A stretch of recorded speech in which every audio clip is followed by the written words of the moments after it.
Approximately 100 complaints of environmental malpractice have been addressed by Carolina Environmental Corporation when the dumping of wastewater is the most recurrent within the different sectors of the island. The Corporation for the Sustainable Development of the Archipelago of San Andres, Providence, and Santa Catalina, Coralina, under the direction of Arnie Britton, has reported denouncements filed by the community for which they have obtained tangible results. The corporation has been able to identify infractions such as the cutting, burning, and dumping of ecological elements. Therefore, the entity reiterates its concern over the fact that these incidents and malpractices that affect the ecosystem continue to be an issue in various sectors. Within the mission activities of the corporation, attention is given to the complaints filed by the community in general. Within these complaints, it is evident that most are for wastewater discharges generated by individuals and companies to public roads. To private properties, these complaints are basically and generally affect the environment and the health of the people living in the surrounding areas. Many times, factors associated with the impacts on the island's strategic ecosystems such as wetlands, coastal edges, and mangroves, among others, are identified, and these wastewater generate a deterioration in this ecosystem.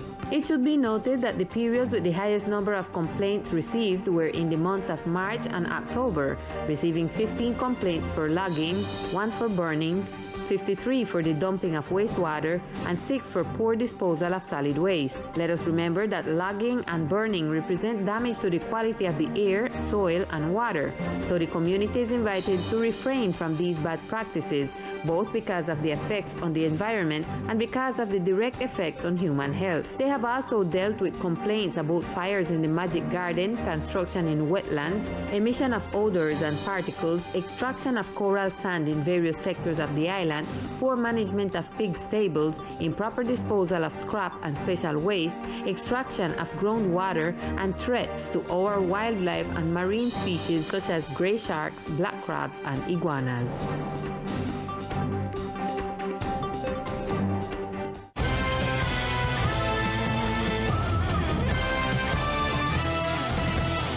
After the attempted eviction that occurred in recent days in the lower part of the sector of La Paz, community leaders came to the facilities of the departmental government, where they met in the morning with the acting governor, Charles Livingston, behind closed doors, holding a dialogue to try to reach agreements to address the situation that has been occurring during several days.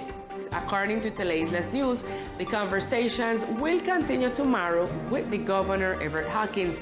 This news agency will be attentive to the development of this news.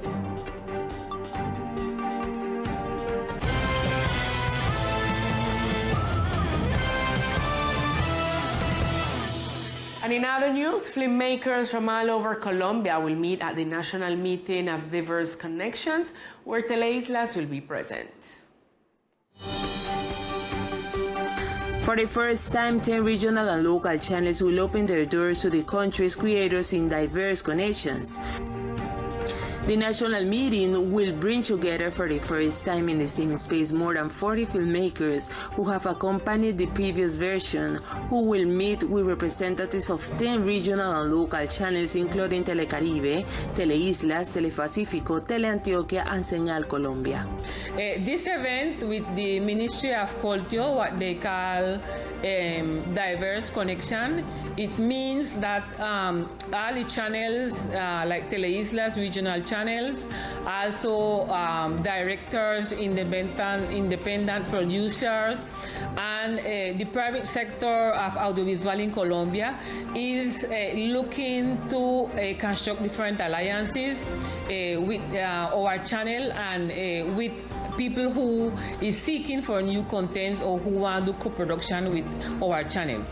And also is an open door for us to show our production, what we have made, what we have developed, what the public have recognized in different awards, and is an excellent opportunity for us to do exchange of contents, exchange of personnel, receive support for training and so forth. So that is very, I would say, over important for us, and we also have the chance to show our charts, our production.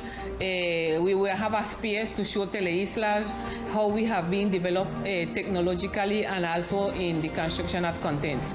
So we are pleased to be part of this diverse connection, and we hope that we can receive benefit in terms of receiving contents, sharing contents, and also getting alliance with people to do co-production. The manager of Teleislas highlighted the benefit of participating in the meeting, announcing that this space will allow the visibility of the regional channel before the public, academic, and private sectors through cultural exchange and related content, in addition to allowing producers and directors to make themselves known in order to achieve alliance and contracts.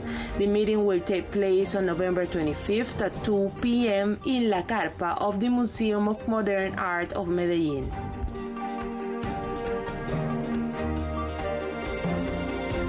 Congressman Jorge Mendez achieved that the project presented in the second debate was approved, a project where they seek the expansion of the minimum guarantees of the right to education. With this, they hope that students have guarantees to meet basic needs. The proposal of the Bill of Legislative Act No. 027, which modifies Article 67 of Education, extending the obligatory nature and minimum guarantee of the right to education between 3 and 18 years of age, was approved in the second debate. It was led by House Representative Jorge Mendez. What it seeks is to elevate to constitutional rank to satisfy the basic needs of students from 3 to 18 years old in a country where around 2 million students are only enrolled. It is a project of great impact. This project seeks to elevate to constitutional rank the guarantee of satisfying the basic needs of students in terms of nutrition, access to transportation in areas of difficult access, health, infrastructure, school supplies, among others. It also establishes the obligation of the state to create public policies to guarantee inclusive education for children with disabilities and to mitigate school dropout.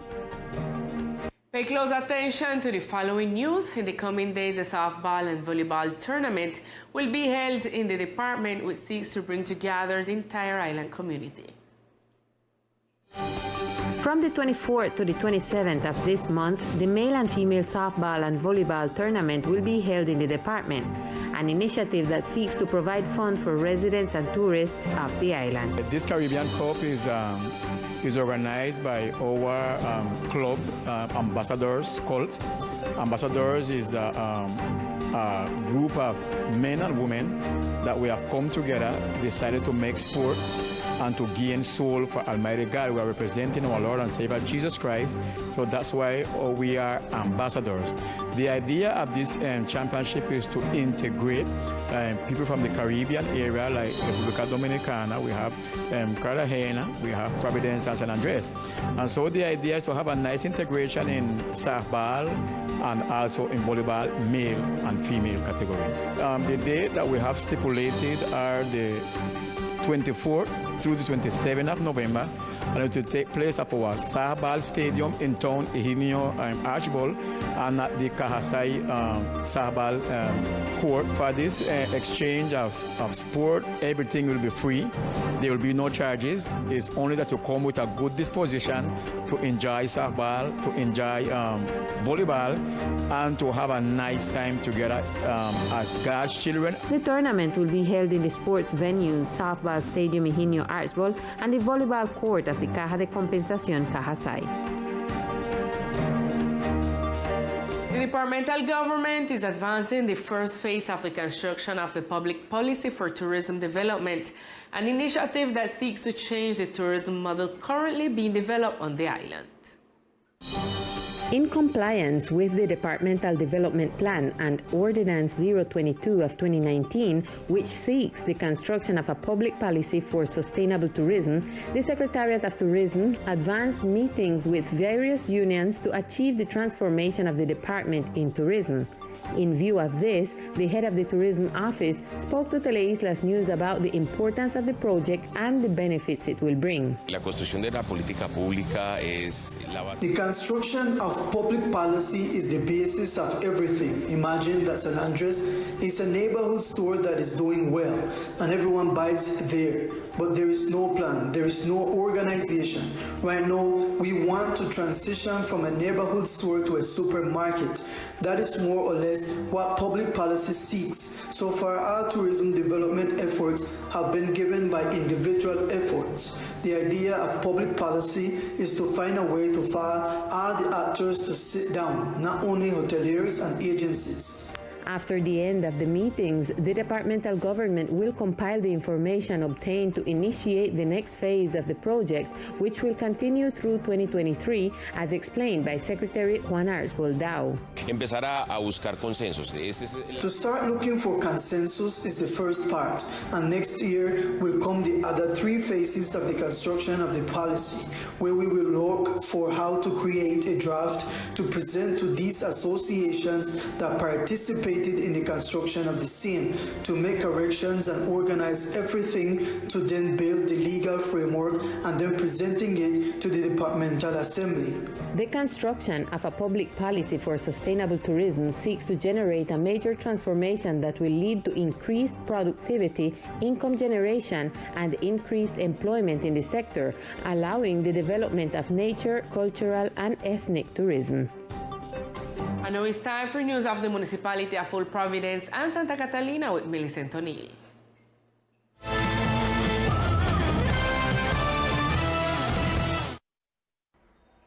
Good evening to all our viewers. This is the most relevant information from Old Providence and Catalina.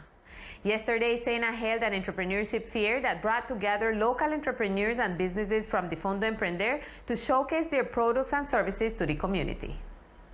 With the participation of several entrepreneurs from the Entrepreneurship Fund, SENA held a fair of employment and entrepreneurship in search of promoting economic recovery and employment generation in Old Providence. We held a business meeting with the businessmen and entrepreneurs of the island. We had a talk with the Ministry of Labor, and we had a talk about us, how we see ourselves reactivating our economy. We had a documentary also about sea flower.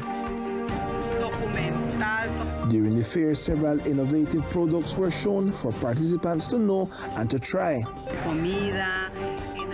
We had food, handicrafts, some beautiful accessories that were shown to us. We had in the agriculture section our bush rum. And the idea behind this is that we return to create that entrepreneurial spirit in us, risals from Providence. Among the new ventures are the cold mint tea and a coated conch's ball. Natural Providence Roots is focused on distributing mint tea and fever grass cold tea to the market, first in Providence and later in the department. Primeramente va a ser en platos innovadores. Innovative dishes, but made with our traditional ingredients of the islands. Today I brought crab rice, and we are experimenting with a type of stuffed marranitas made from bosco and stuffed with conchs. Rellenado con caracol. A similar fair will be held next year to celebrate the opening of the new sub-site. And in other news, the project that seeks to generate clean and sustainable energy for the island of Santa Catalina is progressing steadily. Sustainable generation of clean energy for Santa Catalina Verde is a project that seeks to give energy autonomy to the small island. The solar panel project is being built behind the mayor's office facilities. Bueno, hemos avanzado. We've made 100% progress on the foundations, which were built with local people. We've made some 40-meter long footings, 80 meters of footings. Later, we are anchoring the second stage of the project, which is the meta structure of the entire court. Estamos haciendo el anclaje The structures will have a photovoltaic system on the top that will provide clean energy for the island of Santa Catalina. On the other hand, it will also provide shade for the sports arena. Those 1,600 square meters covered there are going to be the solar panels. That is the third stage of the project that will produce enough energy for Santa Catalina. According to the engineer, the cable that would conduct the clean energy underwater is already installed. We are at 100% of the foundations, 97% of the fabrication, and we are in the assembly process, which is the 3% we need to finish the assembly. We are waiting for the 2 cranes that can come in this way. The solar panels and more than 90% of the parts are already on the island. The companies are waiting a crane to be arranged so that the project can continue smoothly. And this is all we have for tonight for the section of Old Providence and Catalina. Continue in San Andres with more Teleislas news. Good night. Thank you, Millie. With news of the municipality, we reach to the end of this broadcast. We see you tomorrow at 1 p.m. Good night.